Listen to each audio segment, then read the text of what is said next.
नमस्कार, मैं योगेश राणा। केदारनाथ उपचुनाव में हारने के बाद हरीश रावत और गणेश गोदियाल ने हार के कुछ कारण बताए हैं। हरीश रावत कह रहे हैं ये कांग्रेस की हार नहीं है, ये उत्तराखंड के सरोकारों की हार है। इसी तरह गणेश गोदियाल कह रहे हैं ये चुनाव केदारनाथ वर्सेस पुष्कर सिंह धामी का चुनाव था। इस तरह से गणेश गोदियाल कहना चाह रहे हैं केदारनाथ की हार हुई है। गणेश गोदियाल यह भी कह रहे हैं केदारनाथ ने पुष्कर सिंह धामी की कार्यशैली पर मुहर नहीं लगाई है इस चुनाव में, भले ही बीजेपी जीत गई हो।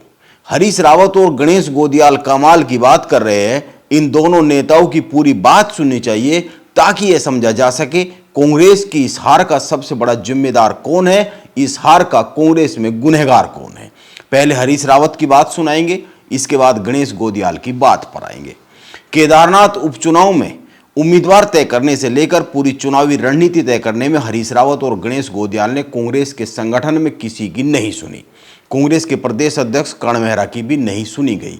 अपनी हठधर्मिता और जिद का बार बार परिचय दिया और अब जब कांग्रेस बुरी तरीके से हार गई है, ये दोनों ही नेता ये स्वीकार करने के बजाय कि कांग्रेस उनकी जिद के कारण हारी है, नए नए तर्क ढूंढ कर ला रहे हैं। देखिए, मैं नतीजों से चिंताग्रस्त हूँ क्योंकि ये नतीजे कांग्रेस की हार नहीं है, ये उत्तराखंड के सरोकारों की हार है और उन सवालों की हार है जिनको केदार भूमि स्वयं उठा रही थी। वो हमारे सवाल नहीं थे, वो केदारनाथ के आम जनता के आम लोगों के सवाल थे। और सरोकारों की हार इसलिए है कि हम लोग चुनाव के बाद अब फिर उत्तराखंडी सरोकारों की बात करेंगे, हम भू कानून की बात करेंगे, पलायन की बात करेंगे, बेरोजगारी की बात करेंगे, महिला सम्मान की बात करेंगे। और उनके लिए जो व्यक्ति खड़ा रहा, जिस व्यक्ति ने अपनी राजनीति का मकसद उसको बनाया हो, उसको आप चुनाव में हरा देते हैं। हरीश रावत कह रहे हैं यह उन सवालों की हार है जिन सवालों को केदारनाथ की भूमि खुद उठा रही थी। हरीश रावत का पूरा जीवन राजनीति में बीत गया, क्या उनको यह समझ में नहीं आता लोकतंत्र में नंबर का खेल होता है। अगर कोई एक वोट से भी जीत गया तो वो जीत गया ही माना जाता है और समूची विधानसभा का जनप्रतिनिधित्व उसी के पास होता है। आप याद कीजिए, कर्ण मेहरा चाह रहे थे कुंवर सजवान या फिर हरक सिंह रावत को केदारनाथ से टिकट दिया जाए, लेकिन हरीश रावत और गणेश गोदियाल को अपने खेमे के मनोज रावत को टिकट दिलवाना था। मनोज रावत को लेकर केदारनाथ क्षेत्र में विपरीत माहौल था। जब वो विधायक रहे उस वक्त के अनुभव भी लोगों के लिए मनोज रावत को लेकर बहुत अच्छे नहीं रहे थे। मनोज रावत को लेकर वहां पर कई सारी ऐसी बातें थी जो उनके पक्ष में नहीं जाती थी, उनके खिलाफ जाती थी। उनका खुद का जनाधार वहां पर करीब करीब जीरो ही था। वो 2022 के विधानसभा चुनाव के बाद से केदारनाथ विधानसभा क्षेत्र में बहुत अधिक एक्टिव भी नहीं रहे थे। ऐसे आरोप लगते रहे हैं मनोज रावत पर। इसके बाद भी हरीश रावत और गणेश गोदियाल ने संगठन में किसी की नहीं सुनी। प्रदेश प्रभारी कुमारी शैलजा को कैसे उन्होंने अपने फेवर में कर लिया, यह तो कांग्रेस के अंदरूनी तंत्र ही जाने, वही बता सकता है। लेकिन मनोज रावत को टिकट मिलना केवल गणेश गोदियाल की जिद के कारण ही संभव हुआ है, यह बात किसी से छिपी तो नहीं है। इसके विपरीत केदारनाथ उपचुनाव को लेकर बीजेपी की ओर से मुख्यमंत्री पुष्कर सिंह धामी ने दिन रात एक किया। वो लगातार वहां पर गए, आपदा के समय दिन रात लगे रहे। जो नैरेटिव बीजेपी के खिलाफ बन रहे थे उनको जनता के बीच में जाकर साफ किया, जवाब दिया कि जो बात कही जा रही है वह बात किस तरीके से सही ये है। अपनी बात रखी, सही क्या है गलत क्या है जनता के सामने जब रखा जाता है तो जनता तय करती है और जनता ने यह तय किया है कि बीजेपी वहां से जीती है। अगर बीजेपी की तरफ से देखा जाए तो यह पुष्कर सिंह धामी की जीत है, क्योंकि वह अकेले ही इस चुनाव को लड़ते हुए दिखे हैं। संगठन ने जमीन पर काम किया है अगर चेहरे के तौर पर देखे तो, और कांग्रेस की तरफ देखे तो यह गणेश गोदियाल और हरीश रावत की राजनीतिक हार है, क्योंकि वो ही इस चुनाव को लड़ते हुए दिखे हैं। उत्तराखंड कांग्रेस के प्रदेश अध्यक्ष कर्ण मेहरा ने हरिद्वार से केदारनाथ मंदिर तक पैदल यात्रा निकाली थी। गणेश गोदियाल इसमें पूरी तरीके से सम्मिलित नहीं हुए थे। मनोज रावत भी इसमें आंशिक तौर पर ही शामिल हुए थे। कर्ण मेहरा की राजनीतिक जमीन कुमाऊं है। इसके बाद भी गणेश गोदियाल को कर्ण मेहरा से क्या चिंता पैदा हुई गढ़वाल में इस यात्रा को लेकर, यह तो गणेश गोदियाल ही जाने। लेकिन सच यह है गणेश गोदियाल के करीबियों ने केदारनाथ पैदल यात्रा में उस तरीके से सहयोग नहीं किया जिस तरह से जरूरी था। यह बात कर्ण मेहरा ने खुद एक इंटरव्यू में कही। उन्होंने कहा, मेरे जय जय के नारे लग गए तो परेशानी क्यों हो गई, यह एक बड़ा सवाल है। उन्होंने उस वक्त यह भी कहा था कि यह बात में जरूरत पड़ेगी तो हाईकमान के सामने रखूंगा। कर्ण मेहरा की केदारनाथ यात्रा का दूसरा भाग तो पूरी तरीके से कांग्रेस की खेमेबंदी के भेंट चढ़ गया था। यह बात भी किसी से छिपी हुई नहीं है। इस दौरान तो कई सारी घटनाएं भी हुई है जिन पर बात बीच बीच में होती रही है। हरीश रावत खुलेआम कर्ण मेहरा के विरोध में खड़े हो जाते हैं। आप लोकसभा चुनाव के दौरान की घटनाओं को याद कर लीजिए। वह अड़ गए थे कि हरिद्वार से उनको चुनाव नहीं लड़ना है, उनको केवल प्रबंधन करना है। उन्होंने तो घोषणा ही कर दी थी कि जो अध्यक्ष होते हैं वो केवल प्रबंधन करें।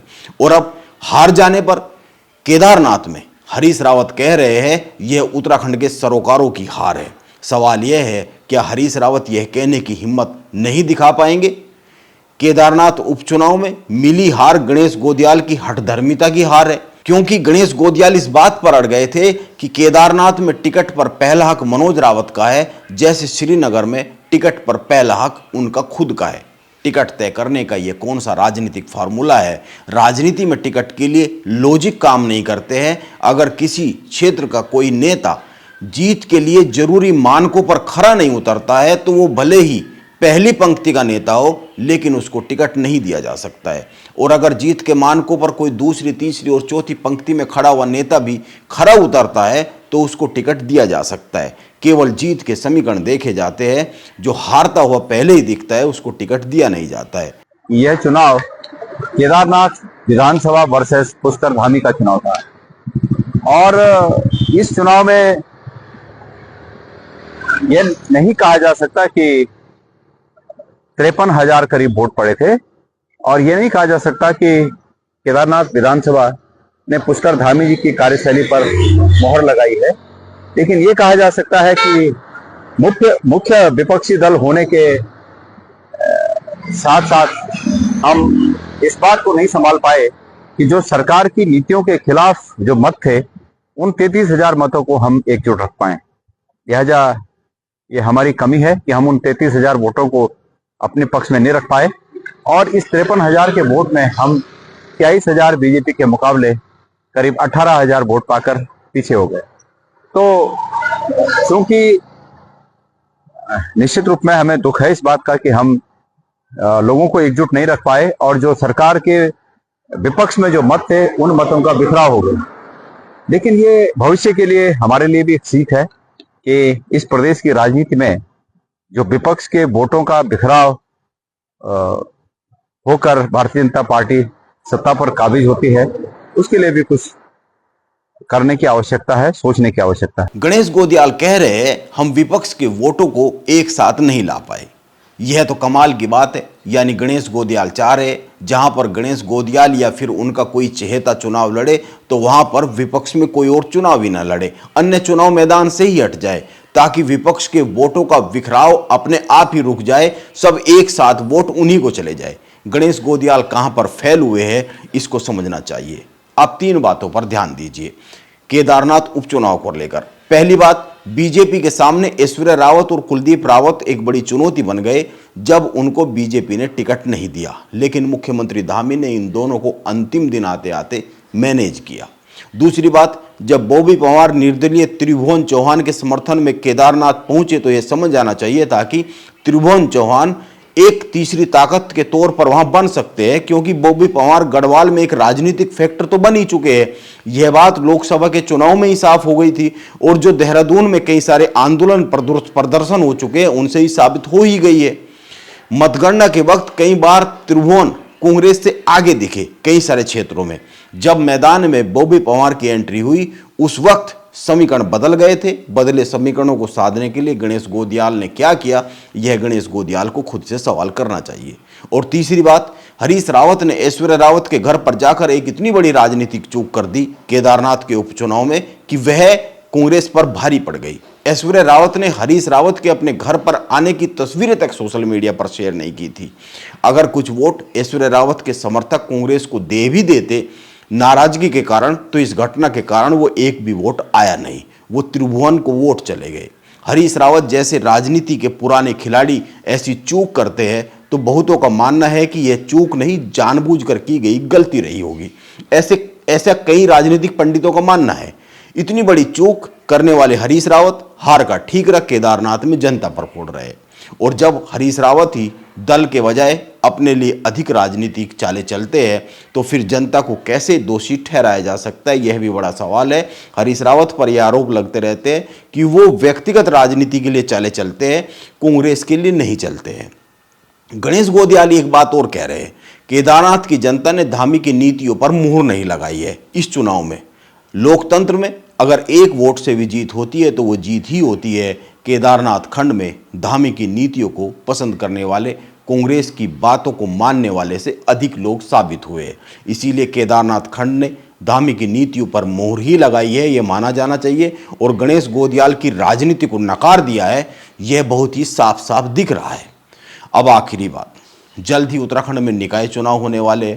ये उत्तराखंड कांग्रेस के प्रदेश अध्यक्ष कर्ण मेहरा को तय करना है उन चुनाव में हरीश रावत और गणेश गोदियाल की केदारनाथ उपचुनाव जैसी हठधर्मिता भरी राजनीति से कैसे निपटा जाएगा। कर्ण मेहरा इस विषय पर विचार शुरू कर ही चुके होंगे, ऐसा माना जाना चाहिए। नमस्कार, मैं योगेश राणा।